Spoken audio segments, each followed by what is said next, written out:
생리통이 심한 달이 있고 이제 심하지 않은 달이 있기는 한데 내 몸 컨디션에 따라서 좀 생리통이 심하고 적고 이런 게 연관이 있을까요, 원장님? 제 생각에는 연관이 있다고 생각합니다. 몸 컨디션이 저하되어 있거나 스트레스가 좀 높은 경우에는 통증에 더 민감한 상태가 되기 때문에 생리통이 더 심해질 수 있다고 생각을 합니다. 맞아요. 저도 이제 개인적인 경험이지만 저도 실제로 이제 달마다 좀 다른 경우가 많이 있었고 심한 경우에는 정말 심하거나 없는 경우에는 아예 없거나 몸 컨디션 조절을 같이 좀 해주시는 것도 도움이 많이 될 거라고 생각이 되고요. 그리고 실제로도 이런 찜질 같은 거나 아니면 명상이라든지 이런 것도 어느 정도는 조금 완화가 되는데 도움이 된다고 하니까요. 먹는 약도 굉장히 좋지만 이런 집에서 따뜻하게 아랫배를 좀 따뜻하게 찜질을 한다든지 이런 것도 같이 해주시는 것도 좋을 것 같습니다.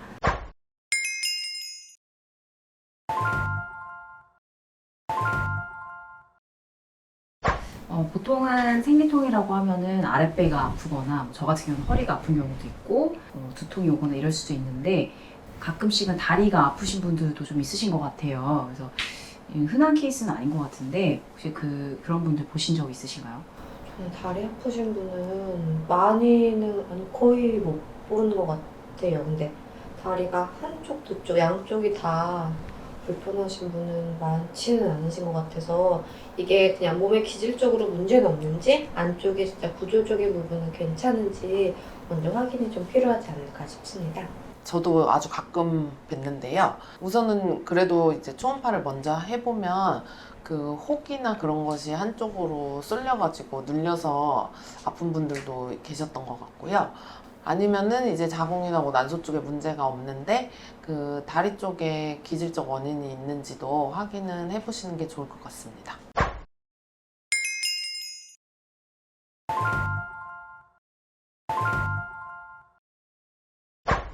네, 생리통이 심하면은 당연히 짜증도 생기겠죠? 짜증도 생기고 특히 생리 전에 이런 우울감이 또 같이 심하게 오시는 분들도 저는 많이 좀 뵀던 것 같아요. 그래서 이런 분들이 좀 힘들어 하실 때 혹시 할 수 있는 방법이 좀 있을까요, 원장님? 일단 기본적으로 통증이 해결되는 것만으로도 많이 좀 힘든 마음이 좀 많이 누그러지는 그런 부분도 있을 것 같고요.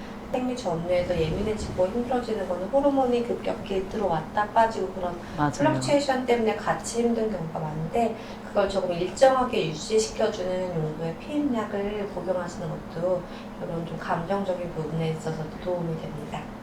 우울감이 심하신 분들은 약간 그런 얘기 불안 때문에 음. 시작되는 게 그래도 조금 있는 것 같고요. 그거 말고 김기현 원장님께서 말씀하셨듯이 이제 호르몬의 변화가 심해서 이제 그것으로 인해서 우울감이 생길 수도 있을 것 같은데요. 병원에 오셔서 상담을 하시고 이제 항우울제 같은 걸 처방 받으시면은 훨씬 도움이 많이 될 것 같습니다. 네, 항우울제라고 이제 말씀을 드리면은 또 거부감이 생기실 수도 있는데 이게 꼭 우울증이라서 드리는 게 아니라 그 생리 전에 또는 생리 중에 이 생리로 인한 호르몬 변화 때문에 생기는 우울감을 조절해주기 위해서 일시적으로 복용한다고 생각하시면 될 것 같고요. 우선은 이제 저희와 상담하면서 뭐 마음속 얘기라든지 그런 걸 많이 해주시면은 상담하는 자체로도 이제 환기가 되면서 좀 증상이 좋아지지 않을까 싶습니다. 또 저희가 여자이다 보니까 맞아요. 네, 그런 증상을 같이 공감해 드릴 수 있을 것 같아서 네. 언제든지 불편하시면 내원하셔가지고 불편한 증상이 무엇인지 이제 언제가 또 힘드신지 또 요즘에 뭐 직장이 힘들다든지 그런 얘기를 저희한테 같이 해주시면 훨씬 도움이 될 것 같습니다. 생리통이라고 하면 보통 생리 전에 한 2, 3일부터 생리 기간까지 아랫배가 막 무리하게 아픈다든지 아니면 쥐어짜게 아픈 그런 증상들을 흔히 생리통이라고 말씀을 드립니다. 이런 전형적인 생리통 이외에 비전형적인 생리통 증상을 좀 보신 적 있으신가요? 그나마 조금 흔하게 들을 수 있었던 거는 두통, 우울감, 다리 통증 같은 걸 호소하시는 분들도 계시는데 양쪽 다리가 다 아프다든지 아니면 한쪽 다리만 아프다든지 붓는다든지 이런 증상도 생리 주기에 따라 오르락 내리락 하는 증상이라고 하면은 생리통 범주에서 같이 볼 수 있다고 생각합니다. 그리고 허리도 굉장히 많이 아파하시는 것 같고 생리통 때문에 입원하시는 분도 있으셨어요. 수액 맞고 진통제 맞고 하루 정도 계시고 가셨던 분들도 있으셨는데 그런 분들 보면은 이런 생리통이 심하셔가지고 이제 자주 응급실도 가시고 매번 약도 달고 사시고 이런 분들도 있으시더라고요. 그리고 이제 이런 전형적인 생리통 말고도 이제 생리 끝나고 났는데도 불구하고 계속 생리통이 지속되시는 분들도 있으시고 그리고 생리 시작하기 전에 한 일주일 전서부터 계속 지속되시는 분들도 있으시고 이렇게 다양할 수가 있는데 왜 이렇게 이제 생리통이 다양하게 오는 걸까요? 생리통의 원인은 여러 가지가 있을 수 있는 것 같습니다. 그냥 생리혈 자체가 나오기 위해서 자궁이 수축하면서 그런 일련의 과정 속에서 생기는 통증도 있고 그다음에 그런 거랑 좀 다르게 자궁에 혹이 있거나 아니면 난소에 혹이 있거나 골반 쪽에 염증이 있거나 그럴 때도 또 생리통이 심하게 일어날 수도 있습니다. 그래서 이제 자궁에 특별한 해부학적인 이상이 없는 경우에 이제 난소 혹이라든지 자궁의 혹이라든지 이렇게 없는 경우를 보통 이제 의학적으로는 1차성 월경통이라고 지칭을 하고요. 그 밖에 방금 말씀해 주셨던 것처럼 해부학적인 이제 원인이 있는 경우 2차성 생리통이라고 이제 정의할 수 있을 것 같습니다. 원장님은 생리통은 없으신가요? 네, 저는 다행히 정말 감사하게도 생리통은 없습니다. 저는 때마다 좀 다른 것 같아요. 저는 컨디션이 진짜 안 좋거나 할 때는 허리나 아랫배 쪽으로 좀 오는 경우가 있는데 그렇게 심할 때는 정말 누워가지고 아무것도 못할 때도 있고 또 어떨 때는 전혀 느낌이 없이 하는 때도 있어가지고 이게 몸 컨디션이랑 정말 연관도도 있는 것 같아요. 네. 원장님은 생리통은 없으세요? 전 지금은 없는데 청소년기 때는 생리통이 네. 심해서 그때는 막 아프면 그날은 엎드려 있고 학교에서 그랬는데 요즘은 이제 전혀 없이 괜찮습니다. 아이 낳고 많이 없어진 것 같아요. 실제로 가서 병원에 가서 검사를 해보면은 저 같은 경우는 혹도 없고 괜찮다고 했어요. 정상이라고 했는데 이렇게 아무것도 없는데도 왜 이렇게 생리통이 아플까요? 궁금해하시는 분들이 굉장히 많으시거든요. 또 그리고 말씀해주신 대로 이제 청소년기에 특히 많이 아파서 이제 어머니가 많이 걱정이 되셔가지고 자기도 어렸을 때 많이 아프셨는데 딸도 너무 아파하는 것 같아서 이제 걱정이 돼서 같이 데려왔다. 이렇게 같이 오시는 분들 사실 되게 많으셨어요. 이렇게 이제 해부학적인 특징이 없는데도 불구하고 이렇게 생리통이 생기는 원인이 뭘까요, 원장님? 아까 김기훈 원장님도 말씀하셨지만 자궁이 생리혈을 배출하기 위해 수축하는 과정에서 프로스타글란딘이라는 효소가 나오기 때문에 그것이 이제 어떤 분들은 몸에서 과민하게 반응을 하면서 통증을 유발하게 되는 것 같습니다.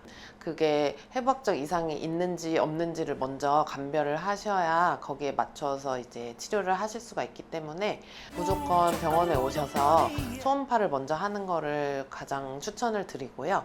결과에 따라서 좋은 치료법으로 접근을 할 수 있을 것 같습니다. 특히 또 그 생리통을 유발하는 2차성, 그러니까 그 해부학적인 이유 때문에 생기는 그런 생리통 중에 좀 흔하게 보셨던 경우가 좀 있으셨나요, 원장님은? 아무래도 가장 흔한 거는 자궁 내막증이 아닐까 싶습니다. 자궁 내막증 또 스펙트럼도 굉장히 넓잖아요. 그냥 눈에 안 보이는 그런 현미경 단위에서 그냥 증상만 있는 경우도 있고 아니면 아예 정말 자궁 내막 종인 같은 혹이 있는 경우도 있는데 그런 경우가 가장 통증을 많이 호소하고 성근증도 어떻게 보면 내막증의 스펙트럼의 하나이기도 한데 자궁 성근증이 있을 때도 많이 통증 호소하시는 것 같습니다. 특히 자궁 내막증 같은 경우는 최근 들어서 이제 미혼 여성분들한테서 정말 많아지는 것 같아요. 이제 한국인들의 생활 습관이나 이런 것들이 좀 서구화되면서 점점 많아지는 이제 질환 중에 하나로 이제 교과서에도 나와 있더라고요. 그래서 증상이 없던 분들도 이제 자궁 내막증이 나오는 경우도 있었고 많은 경우에서 생리통이 심하셔가지고 검사를 해봤더니 자궁 내막증 그것도 이제 난소 혹이 생겨가지고 이런 혹 같은 경우는 특히 또 젊으신 분들에게서 난소 기능 저하가 같이 올 수 있기 때문에 생리통이 심하시다면 저는 병원에서 꼭 한 번쯤은 뭐 초음파라든지 필요하면은 뭐 CT라든지 이런 거를 검사를 해보시는 것을 적극 권유해드립니다. 그러면은 생리통은 치료를 어떻게 해야 될까요, 원장님? 초음파에서 이상이 없는 1차성 생리통이라고 하면은 진통제 복용하는 것을 추천을 드리고 싶습니다. 네, 대부분은 이제 참다 진통제를 복용하시는 경우가 많으신데, 참다가 복용하는 것보다는 미리 진통제를 복용하시는 것이 더 효과가 좋기 때문에 미리 복용하시는 걸 추천드리고 싶습니다. 저는 그냥 많은 분들이 궁금하실 것 같은 게 생리통약 약국에서 사 먹어야 돼요? 아니면 병원에서 처방받아서 먹어야 돼요? 처방약은 뭐가 달라요? 그런 궁금증이 있으실 거라고 생각이 들어요. 또 저희가 이제 처방약을 드릴 때는 이런 프로스타글란딘을 억제하는 그런 진통제도 같이 드리는데, 이게 진경제라고 해서 좀 쥐어짜는 통증을 좀 같이 완화시켜주는 약을 포함시켜주는 경우가 많아서, 그래서 조금 효과적인 측면에서 조금 더 좋다라고 느끼실 수도 있을 것 같으세요. 네, 맞습니다. 그래서 이게 워낙에 자궁을 쥐어짜고 통증을 일으키는 효소 자체가 프로스타글란딘이라는 제제가 원인이기 때문에 요새는 이 억제제가 많이 나와 있죠. 이게 이제 비스테로이드성 진통 소염제 종류인데요. 좀 더 생리통에는 좋다고 할 수 있을 것 같습니다. 프로스타글란딘 역할을 조금 더 줄여줄 수 있기 때문에 타이레놀로 생리통의 완화가 잘 안 되시는 분들이 있다면 이것도 같이 사용하시는 것도 좋을 것 같습니다. 막 계속 먹으면 진통제에 중독되는 건 아니에요? 그런 걱정도 많이 하실 수 있을 것 같다고 생각합니다. 근데 그렇지 않아요. 괜찮으세요. 계속 드셔도 되니까 괜찮지 않아요? 그쵸, 맞아요. 네. 너무 이제 이거를 참고 막 버티고 이렇게 삶의 질을 떨어뜨리기보다는 드시는 거를 권유드립니다. 진통제를 너무 참았다 먹어도 되나요, 원장님? 참았다 드시는 거는 크게 효과를 보기는 조금 어려울 것 같고요. 생리통이라는 그 통증 자체가 한 달 내내 아픈 분들은 그렇게 많지 않으시고, 생리 주기에 따라서 아픈 날, 심한 날이 2, 3일에서 한 4, 5일 정도 있기 때문에 진통제는 참지 말고 통증이 심해지기 전부터 미리 드시는 거를 추천드립니다. 가끔은 근데 속 네. 쓰리는 사람 있어요. 맞아요. 그 약 먹는 게 오히려 좀 무섭다라고 말씀해 주시는 분들도 있는 것 같아요. 그럴 때는 허세같이 드시면 됩니다. 걱정 마세요. 예, 말씀해 주신 것처럼 엔세이드 제제가 그 위궤양을 좀 잘 일으키는 걸로 되어 있죠, 실제로도. 그래서 요새는 위궤양의 부작용이 좀 덜한 엔세이드도 나와 있잖아요. 이런 부작용이 같이 있으신 분들은 처방 받으셔서 드시는 것도 좀 권유드립니다. 근데 그렇다고 해서 속쓰림이나 이런 게 심하신 분들이 너무 진통제를 오래 달고 살기에는 너무 힘들잖아요, 그렇죠? 근데 진통제를 꼭 드시지 못하실 때는 어떤 방법을 할 수 있을까요, 원장님? 저는 다음으로 추천드리는 약은 이제 피임약을 추천드립니다. 피임약은 배란을 억제하면서 피임 효과를 내기 때문에 배란 주기에 따른 생리통 조절에 효과가 크다고 생각합니다. 그래서 피임약을 보통은 추천을 드리는데, 피임약이라고 하면 호르몬 제제라고 생각을 하셔가지고 조금 거부감을 가지시는 환자분들이 많으시더라고요. 그럴 때는 어떻게 추천해 드리는지.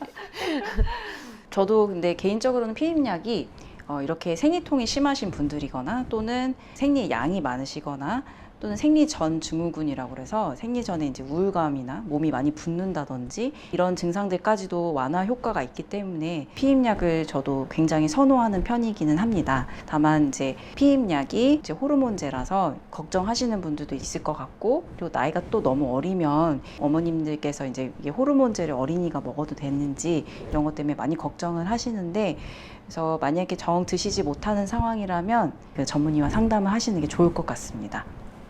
아마 생리통 때문에 피임약을 드실 때 처음에는 조금 호르몬제라서 고민을 하시다가 시작을 하시면 보통은 먹고 나면 엄청 좋아지고 양도 조금이라서 편해지셔서 계속 찾으시는 경우도 맞습니다. 네, 많으신 것 같아요. 말씀해주신 대로 호르몬제의 만족도도 굉장히 높으신 분들이 많이 있습니다. 근데 처음 시작할 때는 호르몬제가 조금 부작용이 있으신 분들이 많이 있는데요. 그 중에 가장 흔하게 접할 수 있는 부작용 하나는 이제 많이 좀 메스꺼울 수 있다는 위장장애 부작용이 가장 흔하게 있었던 것 같고요. 그 다음으로는 생리가 아닌데 약간의 이제 호르몬의 변화에 의해서 생기는 부정출혈이라든지 이런 게 좀 잦게 있는 경우가 있습니다. 그래도 한 3개월 정도 이제 적응하는 시간을 좀 갖다 보면은 이런 증상들은 대부분 많이 좋아지시거든요. 그래서 요새는 이런 호르몬제가 피임뿐만 아니라 다른 여러 가지 산부인과 질환의 치료 목적으로도 많이 쓰이기 때문에 너무 거부감은 이제 안 하셨으면 좋을 것 같습니다.